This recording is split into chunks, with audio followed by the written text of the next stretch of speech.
ಓಂ ಶ್ರೀ ಗುರು ಬಸವಲಿಂಗಾಯ ನಮಃ. ಮತ್ತೊಮ್ಮೆ ಸಿರಿನಾಡು ಯೂಟ್ಯೂಬ್ ಚಾನಲ್ಗೆ ಎಲ್ಲ ಪ್ರೇಕ್ಷಕರಿಗೂ ಸ್ವಾಗತ ಸುಸ್ವಾಗತ, ಶರಣಾರ್ಥಿಗಳು. ಇವತ್ತಿನ ಸಂಚಿಕೆಯ ಒಂದು ಕಥೆ ಅಂದರೆ, ನಮ್ಮಲ್ಲಿ ಜಾತೀಯತೆ ಅನ್ನೋದು ಬಹಳ ದೊಡ್ಡ ಪಿಡುಗಾಗಿ ಸಮಾಜವನ್ನು ಕಾಡ್ತಾ ಬಂದಿರತಕ್ಕಂಥದ್ದು. ಅನೇಕ ದಾರ್ಶನಿಕರು, ಮಹಾತ್ಮರು, ಅನುಭಾವಿಗಳು ಎಲ್ಲರೂ ಕೂಡ ಈ ಜಾತಿ ಅನ್ನೋದು ಕಾಲ್ಪನಿಕದ, ಇದನ್ನು ನೀವು ನಂಬಬೇಡಿ, ಎಲ್ಲ ಮನುಷ್ಯರು ಸಮಾನರು ಅಂತ ಸಮತಾವಾದವನ್ನು ಸಾರಿ ಈ ಲೋಕಕ್ಕೆ ಮಾರ್ಗದರ್ಶನ ಮಾಡಿ ಹೋಗಿದ್ದಾರೆ. ಆದರೂ ಕೂಡ ನಾಯಿಬಾಲ ಡೊಂಕು ಎನ್ನುವಂತೆ ಸಮಾಜ ಆ ಜಾತೀಯತೆ ಜಡ್ಡಿನಿಂದ ಹೊರಬರಲಿಕ್ಕೆ ಸಾಧ್ಯವಾಗ್ತಾ ಇಲ್ಲ. ಹಾಗಾಗಿ ಆ ಹಿನ್ನೆಲೆಯೊಳಗೆ ಒಂದು ನಡೆದಂಥ ಘಟನೆ, ಒಂದು ಕಥೆ, ಅದನ್ನು ನಾನು ಇಲ್ಲಿ ಆಯ್ಕೆ ಮಾಡಿಕೊಂಡಿದ್ದೀನಿ. ಒಂದು ಸರಿ ಒಬ್ಬ ರಾಜ ಬೆಳಗ್ಗೆ ಹವಾ ಸೇವನೆಗೆ ಎಂದು ಬರ್ತಾ ಇರ್ತಾನೆ. ಹವಾ ಸೇವನೆಗೆ ಬರ್ತಾ ಇರಬೇಕಾದ್ರೆ ಒಂದಿಬ್ಬರು ಸೇವಕರು ಅವನ ಜೊತೆ ಬರ್ತಿರ್ತಾರೆ. ಆವಾಗ ಬೆಳಗ್ಗೆ ಎದ್ದು ಬರ್ತಿರ್ತಾನೆ. ಎದುರುಗಡೆ ಒಬ್ಬ ವ್ಯಕ್ತಿ ಬರ್ತಾನೆ. ಆ ವ್ಯಕ್ತಿ ಯಾರು ಅಂದರೆ, ಅವ ಹಡಪದ ಸಮಾಜದವು, ಅಂದರೆ ಕ್ಷೌರಿಕರು. ಇಂಥ ಜನ ಬರಬಾರ್ದು ಎದುರಿಗೆ ಅಂತಕ್ಕಂಥ ಒಂದು ಶಾಸ್ತ್ರ ಕೇಳಿದು ನೆನಪಾಯ್ತು ಅವನಿಗೆ. ಯಾಕಂದರೆ ಸಮಾಜದಾಗ ಇವತ್ತಿಗೂ ಕೂಡ ಅಲ್ಲಿ ಇಲ್ಲಿ ಮಾತಾಡ್ತಿರ್ತಾರೆ, ಬೆಳಗ್ಗೆ ಎದ್ಕೊಳ್ಳಿ ಇಂಥವ್ರ ಮುಖ ನೋಡಬಾರ್ದು, ಅಂಥವ್ರ ಮುಖ ನೋಡಬಾರ್ದು, ಹೀಗೆಲ್ಲ ಒಂದು ನಂಬಿಕೆಗಳು ನಮ್ಮಲ್ಲಿ ಬೆಳ್ಕೊಂಡು ಬಂದಾವ. ಹಾಗೆ ಈ ಕ್ಷೌರಿಕನ ಮುಖ ನೋಡಿದ ನನಗೇನು ಅಪಶಕನ ಕಾದಿದೆಯೋ ಏನೋ, ನಿಜವಾಗ್ಲೂ ಕೂಡ ಭಾಳ ಗಂಡಾಂತರ ಇರ್ತದೆ ನನಗೆ. ಇದರಲ್ಲಿ ನಾನು ಹೆಂಗಾರ ಪಾರಾಗಬೇಕು, ಬೆಳಗ್ಗೆ ಎದ್ಕೊಳ್ಳಿ ನನಗೆ ಮುಖ ತೋರಿಸ್ಯಾನ, ನನಗೆ ಅಪಶಕನಕ್ಕೆ ಕಾರಣ ಆಗ್ತಾನೆ, ಇವನಿಗೆ ನಾನು ಆಸ್ಥಾನಕ್ಕೆ ಕರೆದು ಶಿಕ್ಷೆ ಕೊಡಬೇಕಂತ ಮನಸ್ಸಿನಾಗ ಮಾಡಿಕೊಂಡು ಹವಾ ಸೇವನೆ ಮುಗಿಸ್ಕೊಂಡು ಬಂದ ಮೇಲೆ ಆ ವ್ಯಕ್ತಿಯನ್ನು ಆಸ್ಥಾನಕ್ಕೆ ಕರೆಸ ಕೂಡಲೇ, ನೋಡಪ್ಪ, ನೀನು ಇವತ್ತು ಮಹಾ ಅಪರಾಧ ಮಾಡಿದೆ. ಒಂದು ಏನು ಅಪರಾಧ ಅಂದರೆ, ಬೆಳಗ್ಗೆ ನಾನು ಹವಾ ಸೇವನೆಗೆ ಹೋಗ್ತಿದ್ದಾಗೆ ನೀನು ಬಂದು ನನಗೆ ಮುಖ ತೋರಿಸಿದೆ ಮೊಟ್ಟ ಮೊದಲು. ಆದ್ದರಿಂದ ನಿನ್ನ ಮುಖ ನೋಡಿದರೆ ಅಪಶಕನ ಆಗ್ತದೆ, ಕೇಡು ಬರ್ತದಂತೆ ಎಲ್ಲ ನಮ್ಮ ಶಾಸ್ತ್ರಗಳು ಹೇಳ್ತಾವ. ಹಾಗಾಗಿ ನೀ ನನಗೆ ಮುಖ ತೋರಿಸಿದ್ದಕ್ಕೆ ನಿನಗೆ ನಾ ಶಿಕ್ಷೆ ಕೊಡ್ತಾ ಇದ್ದೀನಿ. ಅವಂದ ಗಾಬರಿ ಆದ.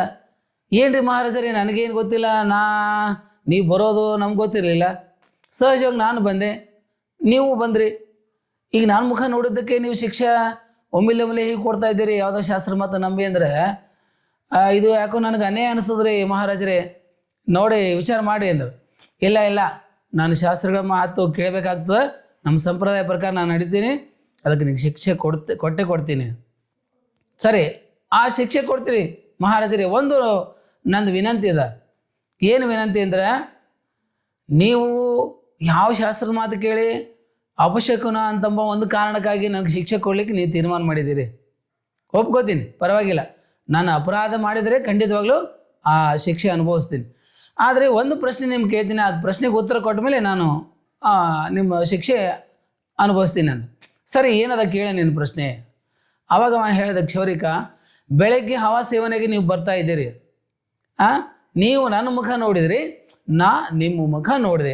ನಾನು ಕೂಡ ಬೆಳಗ್ಗೆ ಎದ್ದು ಕೂಡಲೇ ಯಾರ ಮುಖನೂ ನೋಡಿಲ್ಲ, ಹೊರಗೆ ಬಂದವನೇ ನೀವೇ ಕಂಡ್ರಿ, ನಿಮ್ಮ ಮುಖನೇ ನೋಡಿದೆ ನಾನು.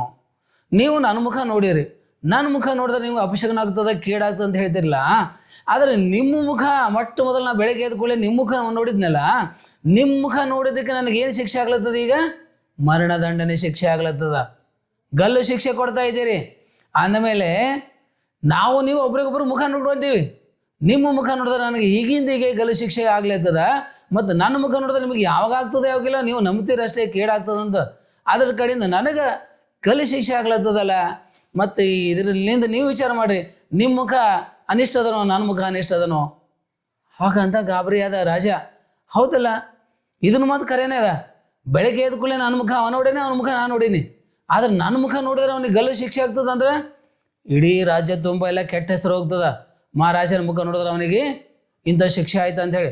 ಆದ ಕಡೆ ನಿಜವಾಗ್ಲೂ ಕೂಡ ಈ ಶಾಸ್ತ್ರ ಇದು ಸುಳ್ಳದ, ಇಂಥ ಗೊಳ್ಳೆ ನಂಬಿಕೆ, ಸುಳ್ಳು ನಂಬಿಕೆ ನಂಬಬಾರ್ದು, ಇದು ಸರಿಯಲ್ಲ ಅಂದ್ಕೊಂಡು ಆವಾಗ ರಾಜ ವಿಚಾರ ಮಾಡಿ, ಆಯ್ತಪ್ಪ, ನೀನೇನು ಮಾಡಿದಿ, ನಿಜವಾಗ್ಲೂ ಕೂಡ ನೀನು ತಪ್ಪು ಮಾಡಿಲ್ಲ, ನೀನು ನಿರಪರಾಧಿ ಇದ್ದಿ, ನಿನಗೆ ಶಿಕ್ಷೆಯಿಂದ ಬಿಡುಗಡೆ ಮಾಡ್ತೀನಿ, ನಿನ್ನ ಪಾಡಿಗೆ ನೀವು ಹೊರಟು ಹೋಗೋ, ಈ ಶಾಸ್ತ್ರಗಳ ಮಾತು ನಾನು ಕೇಳೋದಿಲ್ಲ, ಇನ್ನು ಮುಂದೆ ವೈಚಾರಿಕ ಜೀವನ ಮಾಡ್ತೀನಿ ಅಂತಕೊಂಡು ಆ ರಾಜ ಹೇಳಿ ತನ್ನ ತಪ್ಪನ್ನು ಸುಧಾರಿಸ್ಕೊಂಡು ಅವನಿಗೆ ಬಿಡುಗಡೆಗೊಳಿಸಿದ್ದಂತ.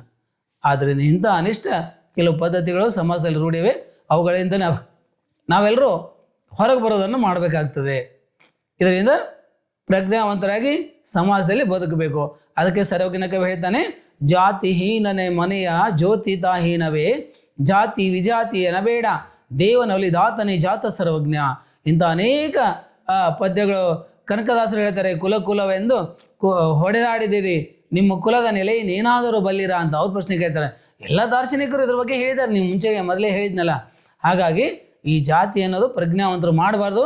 ಯಾಕಂದರೆ ನಿಜವಾದ ರಾಷ್ಟ್ರದ ನಾಗರಿಕರು ಇಂಥ ಜಾತೀಯತೆಯಿಂದ ಹೊರಗೆ ಬಂದು ಒಂದು ಉತ್ತಮವಾಗಿರ್ತಕ್ಕಂಥ ಸಮಾಜವನ್ನು ಕಟ್ಟಲಿಕ್ಕೆ ನಾವೆಲ್ಲ ಪ್ರಯತ್ನಿಸಬೇಕು, ಪ್ರಜ್ಞಾವಂತರಂತ ತಿಳ್ಕೊಂಡು ಹೇಳಿ ಈ ಒಂದು ದೃಷ್ಟಾಂತದ ಒಂದು ಪರಿಣಾಮವನ್ನು ನಿಜವಾಗ್ಲೂ ಕೂಡ ನಮ್ಮೆಲ್ಲರ ಮೇಲೆ ಆಗಬೇಕು. ಇದು ನಿಜವಾಗ್ಲೂ ಕೂಡ ಇಂಥ ಒಂದು ಅರಿವಿಗೆ ನಾವೆಲ್ಲ ಬರಬೇಕು ಅಂತಕ್ಕಂಥ ವಿನಂತಿ ತಮ್ಮೆಲ್ಲರಲ್ಲೇ ಮಾಡ್ಕೋತೀನಿ. ಎಲ್ಲರಿಗೂ ಶರಣಾರ್ಥಿಗಳು.